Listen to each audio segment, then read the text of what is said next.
आपण मानकर अनुरोध थिला ओ राइता गाइबी केते साइलेंट साइलेंट भल लागुनी टे ताली फाली मझे मारदेल अवश्य एटा भी गोटे भल कारण मु कही जे मु ओडिशार बहुत जगह को प्रोग्राम जाए ओडिशा बाहर को जाऊँगी भारत बाहर को भी जाऊँगी किंतु सब बेले गर्व करे मु आम मयूरभंज ऑडियंस मान एत डिसिप्लिन एत श्रृंखला से ताली भी मारते श्रृंखला नष्ट हो भल लगे कहीं मार्च ताली गोटे गिनिस बुक बुक तेरे एवं आमर मयूरभंजिया स्टाइल संबलपुर पश्चिम ओडिशार गीत कले संबलपुरी गीत सारा भारत पसंद कला कोरापुटर कोरापुटिया गीत है पसंद कले तो ये मयूरभंज भी गोटे मयूरभंजिया स्टाइल गीतर धारा आरंभ हो आपण मैंने पसंद कर मयूरभंज लोक तो मयूरभंज गीत को पसंद करेंगे किंतु ओडिशा भितर भी बर्तमान से गीत सब बहुत भल भी हो मोर गोटे थिला कुंचु कुंचिया बाल आम मयूरभंज गीत आ गोटे ओ राइता बर्तमान मु गाइबी ओ राइता लो ओ राइता म्यूजिक प्लीज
ଆଉ ଗୋଟେ ମୟୂରଭଞ୍ଜିଆ ଗୀତ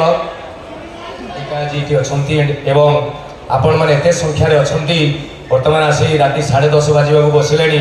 ଏଇଥିପାଇଁ ମୁଁ ଯେତେବେଳେ ବି ଆସେ ମୁଁ କହେ ଯେ କଳା ଏବଂ କଳାକାରକୁ ଯଦି କେଉଁ ମାଟି ସମ୍ମାନ ଦେଇ ଶିଖିଛି ସେ ମାଟି ହେଉଛି ଆମ ମୟୂରଭଞ୍ଜ ମାଟି। ପୁଣି ଥରେ ଖାଲି ମୟୂରଭଞ୍ଜିଆ ବୋଲି ନୁହଁ, କଳାକାର ଦୃଷ୍ଟିରୁ ମଧ୍ୟ ଏ ମାଟିକି ମୁଁ 100 ଥର ପ୍ରଣାମ କରୁଛି। କାରଣ ମୁଁ ଜାଣିଛି ଆମ ମୟୂରଭଞ୍ଜ ଗୋଟେ ଏମିତିକା ଜାଗା, ପ୍ରତି 10 ଜଣରେ ଅଣ୍ଡାଳି ଆଣିଲେ 7 ଜଣ ଯେଉଁଠି କଳାକାର ବାହାରନ୍ତି ସେ ମାଟି ନା ମୟୂରଭଞ୍ଜ ବୋଲି କୁହାଯାଏ। ତ କଳା ଏବଂ କଳାକାରମାନଙ୍କୁ ତ ଆଦର ମିଳିବ। ତେବେ ଆସିଲା ବେଳେ ଗୋଟେ ଗୀତ ମୁଁ ଗଲା ଥର ବି ଗାଇଥିଲି, ମୋତେ ପୁଣି କହିଲେ ସେ ଗୀତଟା ଆଜି ଗାଇବା ଲାଗି, ସେଟା ହେଉଛି ନିଶା ନିଶା ରାତି ପେକ୍ ଭରେଇବ। ତେବେ ମୟୂରଭଞ୍ଜିଆ ପିଲା, ମୟୂରଭଞ୍ଜର ସଂସ୍କୃତି, ମୟୂରଭଞ୍ଜର ପରମ୍ପରା ମୁଁ ସବୁବେଳେ ଭାରି ପ୍ରଶଂସା କରେ ଆମ ମୟୂରଭଞ୍ଜକୁ। ଆଜି ଏଡ଼େ ବଡ଼ ମଞ୍ଚ ପଛଆଡ଼େ ମା ବାରୁଣୀଙ୍କ ମନ୍ଦିର ଏବଂ ଏ ଜାଗାରେ ମୁଁ ଯଦି କହିବି ମଦ ଗୋଟେ ଭଲ ଜିନିଷ, ମଦ ହୁଇସ୍କି ପିଇଲେ ରିସ୍କ, ରମ୍ରେ ଦମ୍। ଏଇଠି ଗୁରୁଜନ ମାନେ ଅଛନ୍ତି, ମୋତେ ଗାଳି ଦେବେ, କହିବେ ଅପୁ ତତେ ଗୋଟେ ମୟୂରଭଞ୍ଜିଆ ଛୁଆ ବୋଲି ଡାକିଥିଲୁ, ତୁ ଏଇନା ମଦ ଭଲ ବୋଲି କହିଥିଲୁ, ଆମ ପିଲା ନେମ୍ବୁ ପାଣି ପିଉଥିଲେ, କାଲି ପାଖରୁ ବାକାଟିଏ ଲେମନ ମାଗିବେ। ତେଣୁ ମୁଁ ଆଗେ କହିଦେଉଛି ଭାଇ, ମଦ ଗୋଟେ ଖରାପ ଜିନିଷ, ମରେ ମରିବ ଦରେ ଦରିଦ୍ର ହେବ। ଏବଂ ମୋର ମାନେ ଆଜି ଆପଣମାନଙ୍କ ଭିତରେ ଯିଏ ବି ପ୍ରାୟତଃ ପିଉନଥିବେ ମୁଁ ଜାଣିଛି, ଯଦି ବି କେହି ପିଉଥିବେ ଥରେ ତାକୁ ପଚାରିବେ ମଦ ପିଇବା ଦ୍ୱାରା କ'ଣ ଲାଭ ହୁଏ। 5-10 ଲାଭ କହିବା ଦରକାର ନାହିଁ, ଯଦି ଗୋଟେ ଲାଭ ବି ସେ କହିଦେଲା ତା ପାଦ ଧୂଳି ଆଣିକି ଟିକେ କୂଅରେ ପକାଇଦେବେ। କାରଣ ମୁଁ ଜାଣିଛି ମଦ ପିଇଲେ ମଣିଷର ଇଜ୍ଜତ ହିଁ ଯାଏ ଯାଏ ଯାଏ। ଗୋଟେ ସାଙ୍ଗ ମୋତେ ଆସି କହିଲା ଏଇ 15-20 ଦିନ ହେବ ମୋତେ ଲାଗୁଛି ମୁଁ ସୁଇସାଇଡ୍ କରିଦେବି, ଆତ୍ମହତ୍ୟା କରିଦେବି। ମୁଁ କିରେ କ'ଣ ହେଇଛି, କାହିଁ ଆତ୍ମହତ୍ୟା କରିଦେବୁ? ନା କ'ଣ କରିବୁ କହିଲୁ, ସାଙ୍ଗସାଥି ବାଧ୍ୟ କରୁଛନ୍ତି, ମୁଁ ଯଦି ଟିକେ ମଦ ପିଇ ଦେଇକି ଘରକୁ ଯାଉଛି ସ୍ତ୍ରୀ ପୁରା ଡେଗିଚି କରି ଉଡ଼ଉଛି ଘରେ। ମୁଁ କହିଲି ସ୍ତ୍ରୀ ଜାଣୁଛି କେମିତି? କହିଲା ଆଶ୍ଚର୍ଯ୍ୟ, କ୍ରାଇମ୍ ବାଜ୍ କୁକୁରଙ୍କ ନାକ ବି ଏତେ ଷ୍ଟ୍ରଙ୍ଗ ନୁହେଁ, ମୋ ୱାଇଫର ନାକ ଯେମିତି ଷ୍ଟ୍ରଙ୍ଗ।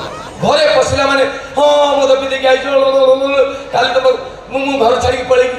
ମୁଁ ଛାଡ଼ି ଦେଇକି ସିଏ ଯଦି ଘର ଛାଡ଼ିଦେବ କହୁଛି, ତାହେଲେ ତୁ ମଦ ଛାଡ଼ିଦେ। କହିଲା ସିଏ ଘର ଛାଡ଼ିକି ଯାଉନି, ଖାଲି କହୁଛି ମୁଁ ବି ଛାଡ଼ିଦେବି ବୋଲି କହୁଛି, ମୁଁ ଛାଡ଼ୁନି। ମୁଁ କହିଲି ଅସୁବିଧା କ'ଣ? କହିଲା ଏମିତି ଥରେ ସୁଇସାଇଡ୍ କରିଦେବି ବୋଲି ଭାବିଲି, ମୋର ସାଙ୍ଗ ଗୋଟେ କହିଲା ଗୋଟେ କାମ କର, ବୁଦ୍ଧି ଦେଉଛି, ମୁଁ ତ ଡେଲି ମଦ ପିଇକି ଯାଇ ମୋ ସ୍ତ୍ରୀ ଜାଣିପାରେନି। ମୁଁ କହିଲି କ'ଣ ବୁଦ୍ଧିଟା କହ? ସେ କହିଲା ସବୁଦିନ ତୁ କେତେବେଳେ ଯାଉ ନା 11ଟା ବେଳେ ଯା, ଗୋଟେ କାମ କରିବୁ, ପିଇ ଦେଇ ସାରିଲା ପରେ 2ଟା ପୁଦିନ ହାରା ପାଟିରେ ପଡ଼ିକି ଚୁବେଇ ଦେବୁ, ଆଉ ଗୋଟେ କ୍ଲୋରୋମିଟ୍ ଚକୋଲେଟ୍ ଖାଇକି ପଳେଇବୁ, କିଛି ଜାଣିପାରିବୁନି। ମୁଁ କହିଲି ସତ? କହିଲା ପ୍ରମିଜ। ଯଦି ଜାଣି ପକେଇଲା କାଲି ଆତ୍ମହତ୍ୟା କରିବୁ, ଆଜି କରିଥାନ୍ତୁ ଆଉ କ'ଣ? ଇଏ ସାଙ୍ଗ କହିଲା ମୁଁ 2ଟା କ୍ଲୋରୋମିଟ୍ କହିଥିଲା, 3ଟା କ୍ଲୋରୋମିଟ୍ କିଣିଲି, 2ଟା ପୁଦିନ ହାରା ଚୁବେଇ ଦେଲି, ଆଉ 2ଟା ପୁଦିନ ହାରା ଫଟେଇକି ମୁହଁରେ ମାରିଦେଲି, 3ଟା ଯାକ କ୍ଲୋରୋମିଟ୍ କି ଚୁବେଇ ଗଲି। ରାତି 11:30 ବେଳେ କଲିଂ ବେଲ୍ ମାରିଲେ ଟିଙ୍ଗ ଡଙ୍ଗ, ସ୍ତ୍ରୀ କବାଟ ଖୋଲା, ମଦ ପିଇକି ଆସିଛ ଏକାଥରେ କହିଲା। କହିଲା କୋଉ ଦିନ ସେ ଏତେ ଶୀଘ୍ର ଜାଣିପାରିନି, ମୋତେ ସେ ହାରାମି ସାଙ୍ଗ କଥା ମନେ ପଡ଼ିଲା, ଯିଏ ସାରାଟି ମୋତେ ବୁଦ୍ଧି ଦେଇଥିଲା। ମୁଁ କିନ୍ତୁ ଏଇନା ମାଡ଼ ଖାଇଯିବା ପରିସ୍ଥିତି, ତଥାପି ସାଙ୍ଗେ ସ୍ତ୍ରୀ କହି ତୋ ବର୍ତ୍ତଳେ ପଡ଼ିଛି, ମୁଁ କାଲି ପାଖରୁ ମଦ ପିଇବିନି। କିନ୍ତୁ ଏତେ ଶୀଘ୍ର କେମିତି ଜାଣିଲୁ କହ? ସ୍ତ୍ରୀ କହିଲା ଇଜି, ତମେ କୋଉଦିନ କ୍ଲୋରୋମିଟ୍ ଖାଉନି, ଆଜି କାହିଁ ଖାଇଥିଲ? ଇଏ କହିଲା ଆଚ୍ଛା ଚାଲାକିଆ, କଥାବାର୍ତ୍ତା କଲାରୁ ଜାଣୁଛି କିଛି ନାହିଁ, ସିଧା ଯିବି ବାଥରୁମରେ। ନେକ୍ସଟ ଡେ କହିଲା ଆଜି ତ ପିଇ ଦେଇଛି। ସାଙ୍ଗମାନେ କହିଲେ ଭାଉଜ ରାଣ ପିଇ, ସ୍ତ୍ରୀ କହିଲା ମୋ ରାଣ ପିଇବନି। କ'ଣ କରିବି ନିଷ୍ପତ୍ତି କରିକି, ସାଙ୍ଗ 5-7 ଜଣ ଥିଲେ, ସ୍ତ୍ରୀ ଗୋଟେ, ତେଣୁ ସାଙ୍ଗ କଥା ମାନିକି ପିଇଦେବି। କରିବି କ'ଣ? କିଛି ନାହିଁ, ସିଧା କବାଟ ଖୋଲିବି, ବାଥରୁମରେ 1-2 କରିବି, ଆସିକି ମୁଁ ଶୋଇବି। କହିଲା ମୁଁ ଭିତରକୁ ପଶିଗଲି, ରୋଷେଇ ଘର ଭିତରେ ମୋ ସ୍ତ୍ରୀ କ'ଣ ଗୋଟେ ରୋଷେଇ କରୁଥିଲା, ଏମିତି ଡାହାଣୀ ଭଳିଆ ଚାହିଁଲା। ମୁଁ କହିଲି ହୁ କେୟାର୍ସ, ସିଧା ଗଲି, ଲୁଗା ପ୍ୟାଣ୍ଟ ବଦଳେଇ ଦେଲି, ବାଥରୁମ ଖୋଲିକି ପରିସ୍ରା କରୁଛି, ମାନେ 1 2 3 ପରେ ଏତିକି ପରିସ୍ରା କରିଛି, ରୋଷେଇ ଘରୁ ଶୁଭିଲା ପିଇ ଦେଇକି ଆସିଛ। କହିଲା ଆଶ୍ଚର୍ଯ୍ୟ, ମୁଁ ତ ପାଖକୁ ବି ଯାଇନି ସେ ବାଥରୁମରୁ। ମୁଁ କହିଲି ମୁଁ ତତେ ବ୍ଲୁଟୁଥରେ ରାଣ ପକେଇକି କହୁଛି, ମୁଁ କାଲି ପାଖରୁ ପିଇବିନି, ଦୂରରୁ। କିନ୍ତୁ ମୋତେ କହ ଡାର୍ଲିଂ, ତୁ କେମିତି ଜାଣିଲୁ ଏତେ ଦୂରରୁ ମୁଁ ମଦ ପିଇଛି ବୋଲି? ସ୍ତ୍ରୀ ରୋଷେଇ ଘରୁ କହିଲା ତମେ ଯୋଉଠି ପରିସ୍ରା କରୁଛ ସେଟା ବାଥରୁମ ନୁହେଁ, ଫ୍ରିଜ ଖୋଲିକି ମୁତୁଛ। ଇଏ କହିଲା ଆଚ୍ଛା ଆଚ୍ଛା। ତା ପରଦିନ କହିଲା ନା, ମୋତେ ଏତେ ଦାମିକା କଥାବାର୍ତ୍ତା କରିବାକୁ ପଡ଼ିବ ଯୋଉଠି ସ୍ତ୍ରୀ ଜାଣିବ ଯେ ମଦ ପିଇଲେ ବି ମୁଣ୍ଡ କାମ କରୁଛି। ତା ପରଦିନ ମୁଁ ଗଲାକୁ ସ୍ତ୍ରୀ ବସି କ'ଣ ପରିବା କାଟୁଥିଲା, ହୁ କେୟାର୍ସ। ମୁଁ ଗଲି, ଲୁଗାପଟା ବଦଳେଇ ଦେଲି, ଗୋଡ଼ ହାତ ଧୋଇଲି, ଆସିକି ସ୍ତ୍ରୀ ପରିବା କାଟୁଥିଲା, ତା ପାଖରେ ଠିଆ ହେଲି। ମୁଁ କହିଲି ତୁ ସବୁଦିନ ମୋତେ କ'ଣ କହୁଛୁ ମଦୁଆ? ତୁ ଜାଣିଛୁ ମଦୁଆ କ'ଣ? ମଦୁଆର ଦେଶପ୍ରିୟ ତ୍ୟାଗ କେତେ ଜାଣିଛୁ? ଆଜି ଯଦି ମୁଁ 1650 ଟଙ୍କାରେ ଗୋଟେ ରକ୍ତଫଡ଼ କୁଆଡ଼େ କିଣିକି ପିଇଲି, ସେ ପଇସାରେ କେତେ ଲୋକ ଚଳୁଛନ୍ତି ଜାଣିଛୁ?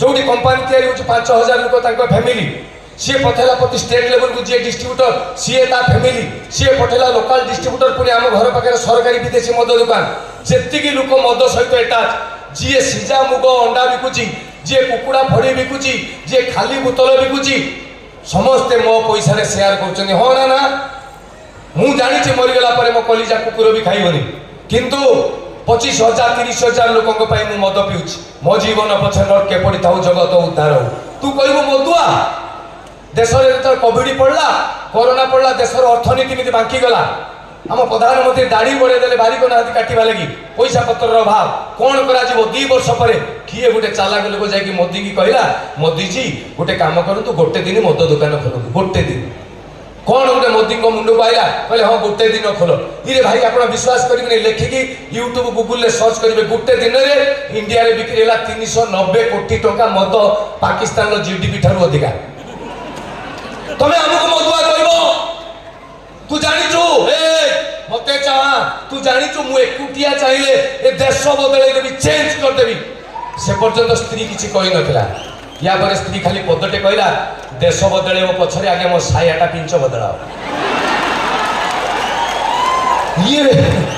ये हूँ मदुआ तेणु आपण मैंने ज्ञानी गुणी लोक सतरे कहे मद गोटे खराब जिनस ता रहा उचित कि ना तेणु आसतु पी सारदे आंब है 1650 1800 बिल ढाल ना पोखर फिंगो पी सारी दियो ना मदुआ अच तमें सरी जाओ आ पीवा लगे कहीं नथिबे परवर्ती गीत निशा निशा राती दे पेग बढ़े दे म्यूजिक प्लीज वर्तमान मंच को डाकी खुशी मैडम को जी आज आंकरिंग कर सुंदर संध्या पुणी हीरा महांती आसवे या पर नचेवा गीत सब आसो धूमधड़ास गीत आपण मैंने भी भरा एंजॉय करेंगे कार्यक्रम आहरी आगे बहुत अच्छी कहीं कुआड़े जी जय जगन्नाथ जय मां अंबिका बहुत बहुत धन्यवाद।